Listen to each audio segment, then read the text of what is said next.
What up, Marsh Pod? We're recording this on Friday. We've been battling something this week, a little flu action. So we're back in the saddle today. But last 3 days, man, and even still currently, a little bit of shortness of breath. I gotta say, Michael Jordan coming out and saying that he didn't have the flu for Game 6, or not Game 6, but in Utah, and that instead it was just him spitting on his food. I don't know how anyone could play a professional sport, let alone the NBA Finals, with the flu, man. I mean, I'm a baby when it comes to being sick, but that knocked me out. I wanted to do nothing. So, yeah, we're back, though. We're back today.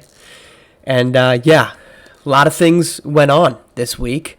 Big one being the little spat between Kai Killens, Carson Cupworth, and Renzo Bryant. And I'm not here to say that nobody should talk their talk. In fact, I want people to talk their talk, because the great part of that is that it creates interest and it creates engagement. I don't subscribe to the fact that everybody should be friends. In fact, in professional sports, that is. In fact, I want it the exact opposite. I want to see Draymond Green headlock Rudy Gobert, and Rudy Gobert come back and say stuff about Steve Kerr and Draymond. I don't want dap-ups at the end of every game. And I said it before, Kevin Durant's wrong when he says y'all non-athletes won't ever understand that you try to beat your friends more than you beat. No, not true at all.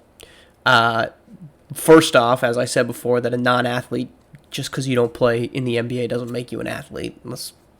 Full stop. But disdain makes for entertainment, and outright hatred makes for the best of it. And I'm not saying there's outright hatred between Renzo Bryant, Kai Killens, Carson Cupworth, but I love to see these escalating back and forths. Heck, Barkley James, man.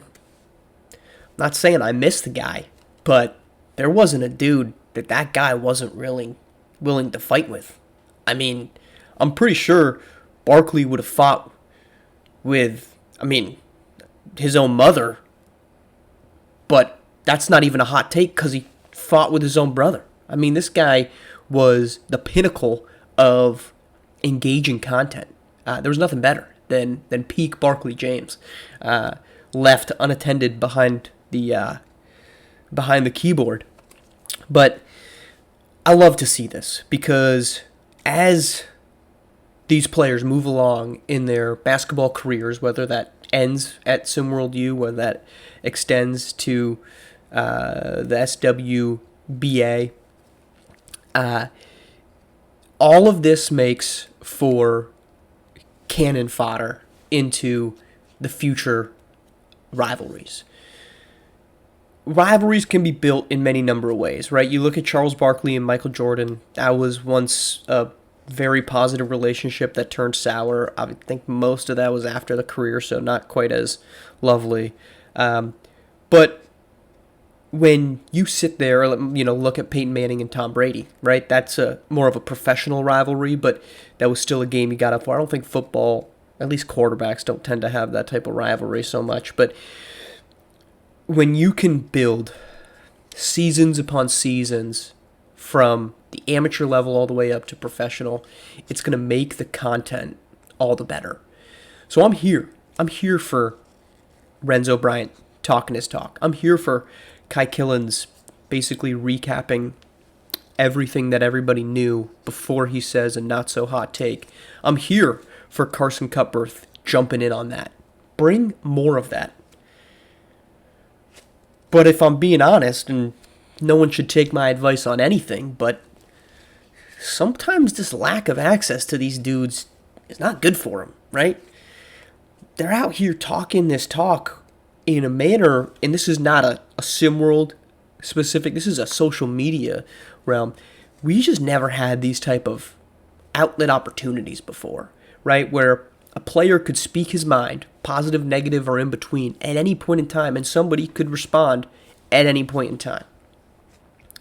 And now we're getting the opportunity to see these types of what typically would have been face-to-face, behind closed-door conversations play out in front of our eyes in real time, transparently. Right? There's no running from your quote at this point, right? You can delete your post, which is coward's way out, but you can't say, I didn't say that. You can't have a report that says so-and-so said this about so-and-so, and you be like, nah, I didn't say that, when literally everybody has your receipts. It's not good for you, but it's good for us, and I'm here for that.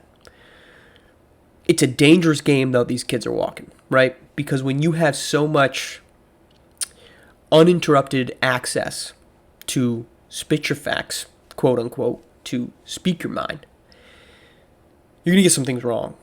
And you're going to speak out of line, or you're going to say some things that you end up wishing you didn't. Again, I'm not saying any of those two or those three guys on those two teams have said anything that they regret. But we've seen this before, right? We saw it with Barkley and Bernari James. And Javad Storm, notably absent from all those conversations. We've seen it from coaches, following the Coach Heesh drama of the offseason.